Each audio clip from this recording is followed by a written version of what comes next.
Hello friends, welcome to MKST part channel. दोस्तों, इसके पहले अगर आपने हमारी वीडियो नहीं देखी है तो वीडियो जरूर देख लें। फ्रेंड्स, आज हम स्टार्ट करने वाले हैं परिस्थितिकी क्या है और परिस्थितिकी तंत्र क्या है। ठीक है, तो चलिए सबसे पहले हम बात करते हैं परिस्थितिकी शब्द के बारे में। देखिए फ्रेंड्स, परिस्थितिकी का जो नाम है वो ओकोलॉजी नाम है। क्या नाम है? ओकोलॉजी नाम है। सबसे पहले इसका क्या नाम था? ओकोलॉजी नाम था। और यह दो शब्दों से मिलकर बना हुआ है। उन दो शब्दों का नाम क्या है? ओकोस नाम है और लोगोस नाम है। ओकोस का अर्थ क्या है? रहने का स्थान। और लोगोस का अर्थ क्या है? अध्ययन। इसका अर्थ है रहने का स्थान और इसका अर्थ है अध्ययन। ठीक है, तो इस प्रकार से देखें तो ओकोलॉजी शब्द दो शब्दों से मिलकर बना हुआ है। ओकोस प्लस लोगोस से। ओकोस का अर्थ है रहने का स्थान और लोगोस का अर्थ है अध्ययन, जो बाद में बनकर जो बाद में परिवर्तन होकर क्या हो गया? इकोलॉजी हो गया। तो आज हम इसको परिस्थितिकी को क्या कह के पुकारते हैं? इकोलॉजी। और जो ये शब्द है, जो इसको पुराना हम इकोलॉजी कह के बुलाते थे, इसको हम ग्रीक भाषा के शब्द से जो है इसको हम जानते हैं। ये ग्रीक भाषा के शब्द से लिया गया है। ठीक है, और ये जो है अब इसका नाम बदलकर इकोलॉजी हो गया है, जिसको हम परिस्थितिकी बोलते हैं। और यह परिस्थितिकी शब्द सबसे पहले नाम किसने दिया था? इसको दिया था अर्नस्ट हैक्ले ने। किसने दिया था? अर्नस्ट हैक्ले ने। कब दिया था? 1869 ईस्वी में। तो ये हो गई फ्रेंड परिस्थितिकी के बारे में, थोड़ा सा इतिहास के बारे में और किसने इसको नाम दिया था। अब हम जानते हैं फ्रेंड परिस्थितिकी होता क्या है। देखिए फ्रेंड, सारे सजीव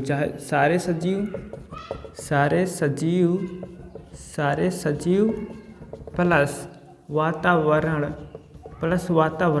सारे सजीव और वातावरण के बीच जो अंतर संबंध होता है, जो इनके संबंध के अध्ययन को, जो संबंध होता है उसको जानने के अध्ययन को हम क्या बोलते हैं? परिस्थितिकी बोलते हैं।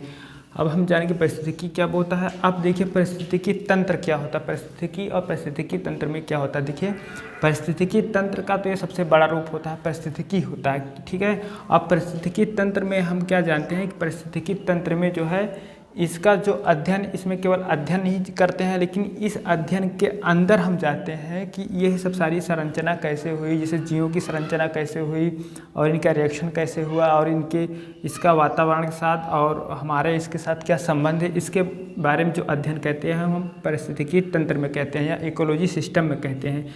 तो इसको हम परिस्थितिकी तंत्र कहते हैं। इस प्रकार से परिस्थितिकी और परिस्थितिकी तंत्र में अंतर है। परिस्थितिकी तंत्र केवल सजीव और वातावरण के अध्ययन को ही क्या कहते हैं? परिस्थितिकी बोलते हैं। और परिस्थितिकी तंत्र में इस अध्ययन के साथ कैसे रिएक्शन हुआ, कैसे एक दूसरे को प्रभाव डालते हैं एक दूसरे के ऊपर, उसको हम परिस्थितिकी तंत्र बोलते हैं, इकोलॉजी सिस्टम बोलते हैं। इस सिस्टम में हम जो है सारे संबंधों को जानते हैं। इस नाम से स्पष्ट हो जा रहा है कि सिस्टम, परिस्थितिकी तंत्र का सिस्टम।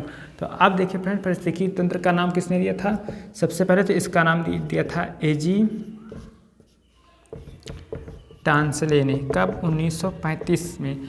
अब हम जानते हैं परिस्थितिकी तंत्र के घटक के बारे में। ठीक है, और इस घटक के बारे में जानने से पहले ये जान लीजिए कि परिस्थितिकी तंत्र का सबसे बड़ा परितंत्र किसका, परिस्थितिकी तंत्र में सबसे बड़ा परितंत्र किसका बनता है? तो सबसे बड़ा परितंत्र जो बनता है वो समुद्र का बनता है। और सबसे छोटा परितंत्र किसका बनता है? वो पानी की बूंद का बनता है। पानी की बूंद का बनता है। ठीक है फ्रेंड्स, अब हम आगे देखते हैं परिस्थितिकी तंत्र के घटक के बारे में।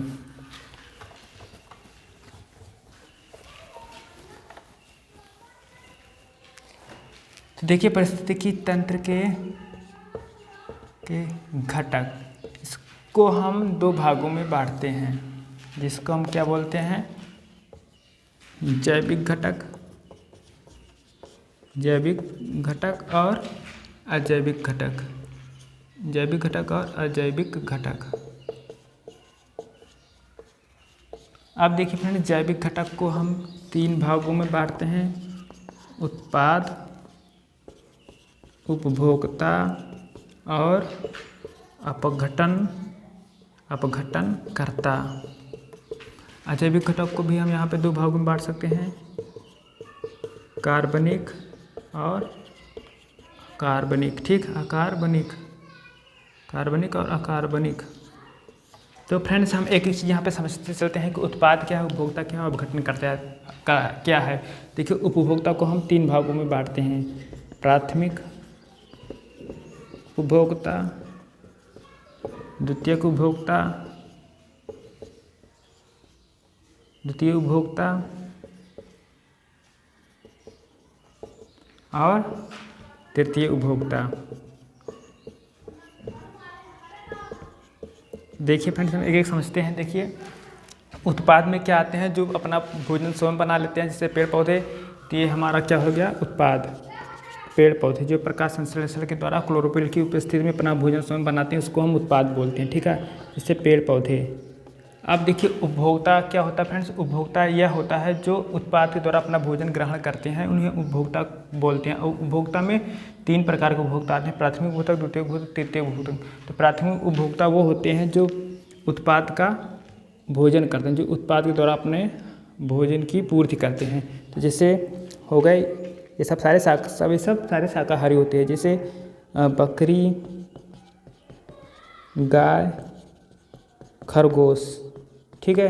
अब हम द्वितीय उपभोक्ता में बात करते हैं फ्रेंड। द्वितीय उपभोक्ता ऐसे होते हैं जो शाकाहारी और मांसाहारी दोनों का यूज करते हैं। इसे हम सर्वाहारी भी बोल देते हैं, सर्वाहारी। जैसे मनुष्य, ठीक, कौवा, और ऐसे ढेर सारे उदाहरण हैं, आप समझ सकते हो, ठीक है, इस पॉइंट ऑफ व्यू से। अब तृतीय उपभोक्ता में क्या आता है फ्रेंड्स, इसमें सब मांसाहारी आते हैं, ठीक है। तो जैसे शेर, बाज, चील, ये सब सारे जो होते हैं मांस का यूज करते हैं, मांस के द्वारा ही अपना भोजन की पूर्ति करते हैं, इसलिए इसको हम तृतीय उपभोक्ता बोलते हैं, और मांसाहारी होते हैं ये सब सारी चीज़ें। इस प्रकार से हमने जान लिया फ्रेंड्स उत्पाद उपभोक्ता क्या है। और हम अपघटनकर्ता के बारे में बात करते हैं। अपघटनकर्ता वो होते हैं फ्रेंड्स जो इन सभी चीज़ों के सड़ने गलने या मृत होने के बाद इन्हीं का भोजन करते हैं, इन्हें अपघटनकर्ता बोलते हैं। अपघटनकर्ता जो है, जैसे हमारे आ गए बैक्टीरिया और कवक। तो फ्रेंड्स, हमने जान लिया कि उत्पाद क्या, उपभोक्ता क्या, अपघटनकर्ता क्या है। अब देखिए फ्रेंड्स, हम अजैविक घटक के बारे में बात करते हैं। अजैविक घटक जैसे जानते ही हैं, जो निर्जीव होते हैं, जिसमें जान नहीं होती है, जो जीवों के द्वारा बनाई गई होती हैं, जैसे हमारे पेड़ पौधे नहीं, जैसे हमारे मृदा हो गए, प्रकाश हो गए, मृदा प्रकाश, ईंट वगैरह, ये सब सारी चीज़ें तो हमारे अजैविक हैं ये। और जो अजैविक घटक जो प्रकार हैं, इनको भी हम 2 भागों में बांटते हैं, कार्बनिक और अकार्बनिक। कार्बनिक वो होते हैं जो हमारे शरीर के लिए आवश्यक होते हैं, जैसे प्रोटीन, वसा, कार्बोहाइड्रेट इत्यादि, ठीक है। अकार्बनिक पदार्थ में वो आ जाते हैं, जैसे हमारी गैसें हो गई, CO2 हो गए, ठीक है, कार्बन डाइऑक्साइड हो गया, ऑक्सीजन हो गया, क्या, ऑक्सीजन हो गया, कैल्शियम हो गया, मैग्नीशियम हो गया। ये सब सारी चीज़ें अकार्बनिक के अंतर्गत आती हैं। तो हमने फ्रेंड्स देख लिया पारिस्थितिकी तंत्र के घटक के बारे में। अब हम यहीं पे जल्दी से बात कर लेते हैं किसके बारे में, खाद्य श्रृंखला और खाद्य जाल के बारे में, ठीक है। तो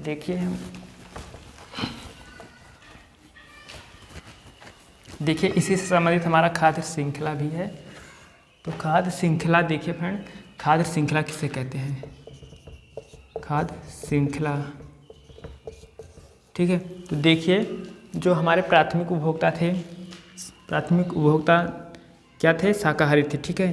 जैसे गाय, उसके पहले क्या, गाय किसका भोजन करते थे, ये हमारे उत्पाद का भोजन करते थे, ठीक है। उत्पाद में जैसे हमारे पेड़ पौधे, घास वगैरह, ये सब चीज़ उत्पाद का भोजन के रूप में गाय प्रयोग करती थी। और गाय का हमारे भोजन, गाय को कौन खाता था, वो गाय को जो है वो खाता थे सर्वाहारी, जैसे कि हो गए गाय, या यहाँ पे बकरी वगैरह रख लो, जिनके सब जैसे बकरी का यूज कौन करते थे, तो ये हमारे सर्वाहारी, जैसे कि मनुष्य हो गए। और ये मनुष्यों को कौन यूज करता था, ये हमारे हो गए मांसाहारी, शेर वगैरह, शेर, बाघ, ठीक है। तो देखिए ये एक दिवसीय, मतलब कि एक दिवसीय चलता जा रहा है। तो खाद्य श्रृंखला जो होता है वह एक दिवसीय होता है। खाद्य श्रृंखला जो होता है वह एक दिवसीय होता है, और वह जो है एक चैन के द्वारा बंधा होता है, इसी को हम खाद्य श्रृंखला बोलते हैं। अब देखिए खाद्य जाल क्या होता है फ्रेंड्स, देखिए खाद्य जाल, इसकी हम पिक भी दिखा देंगे, उसमें लगा देंगे स्लाइड में, आप उसे समझ जाएंगे अच्छे से, ठीक है।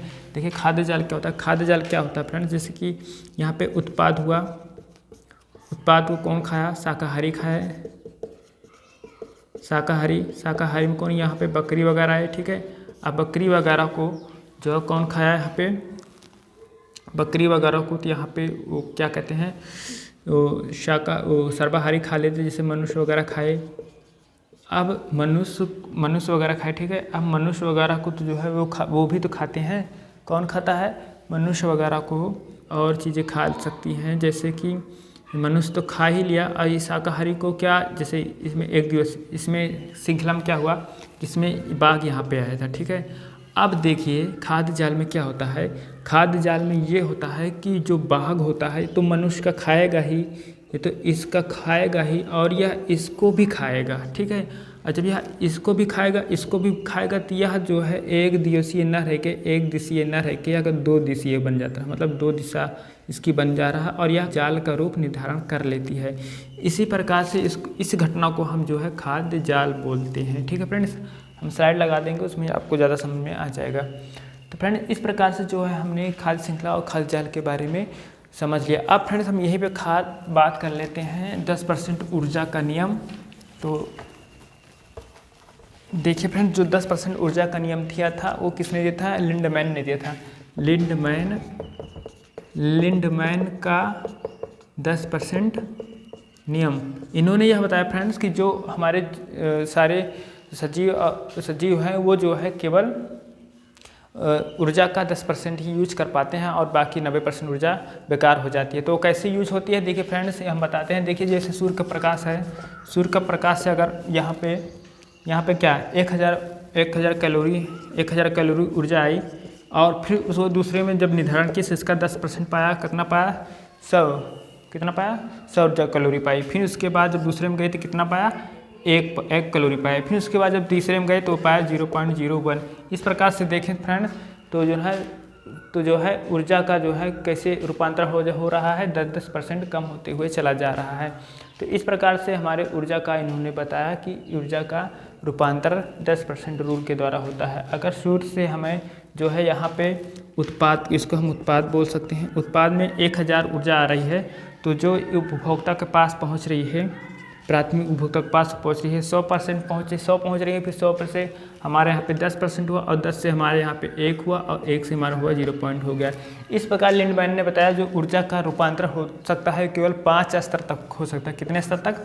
5 स्तर तक हो सकता है ऊर्जा का रूपांतरण।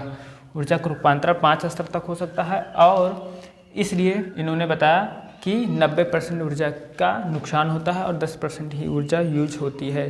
तो हमने फ्रेंड्स आज का क्या देखा? हमने देखा पारिस्थितिकी होता क्या है, और इसका नाम किसने दिया, और इसको पहले क्या कह के पुकारते थे, और जो है पारिस्थितिकी तंत्र क्या है, पारिस्थितिकी तंत्र के घटक क्या हैं, इसको हमने जाना, और खाद्य श्रृंखला जाना, खाद्य जाल जाना क्या होता है, और लिंडमैन का 10% का नियम हमने देखा, ठीक है। एक बार आप फिर से देख लीजिए लिंडमैन का 10% का नियम।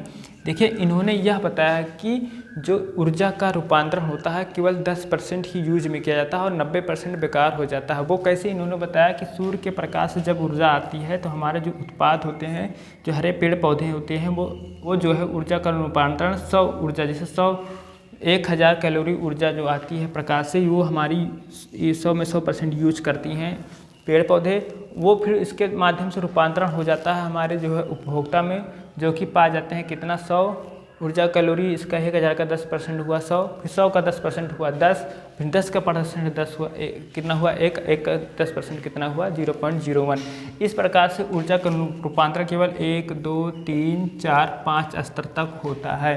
इन्होंने ऐसे बताया कि ऊर्जा का रूपांतरण केवल 5 स्तर तक होता है। इसलिए जो है इन्होंने कहा कि ऊर्जा का जो है यूज केवल 10% ही होता है और 90% ऊर्जा का हानि होती है।